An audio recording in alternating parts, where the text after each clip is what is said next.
Hello, it's Father Samuel Hakim in Chicago with a word of hope for Wednesday of the third week in Ordinary Time. Yesterday we celebrated the feast of the conversion of St. Paul, and today we have another celebration which sort of follows that feast. It's the memorial of Saints Timothy and Titus. They were disciples of Paul. They would become some of the first bishops of the church. Now, we have a couple different options for readings for Mass, but I'd like to focus on the first reading from the second letter of St. Timothy. Now, tradition tells us that Timothy was likely very young. Paul writes a letter to encourage him in his ministry.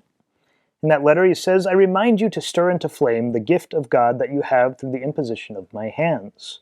For God did not give us a spirit of cowardice, but rather of power and love and self-control.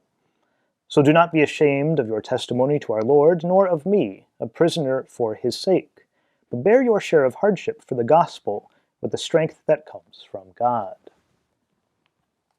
There are many in society, even some good, faithful Christians, that believe that faith is something that we should just do privately, that we worship as we will in our churches, but it shouldn't really enter in any way, shape, or form into our public lives. But the call of the gospel couldn't be further from that idea. In reality, faith informs everything. It informs how we view the world and humanity. It informs how we ought to act. It gives us the tools to build up society. This is the challenge of the gospel. There are times in our lives where we might feel like it's easier to just sort of cower down, to stay quiet and run back to the church on Sunday.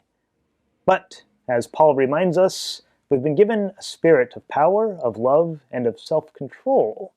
We've been given the duty to put these to work, to transform society, to evangelize culture. So may Timothy and Titus and St. Paul himself intercede for us today, as we are challenged by the gospel to transform the world, to bring to light the goodness of Jesus Christ, so that all might be led to his truth. And God bless you, and have a good day.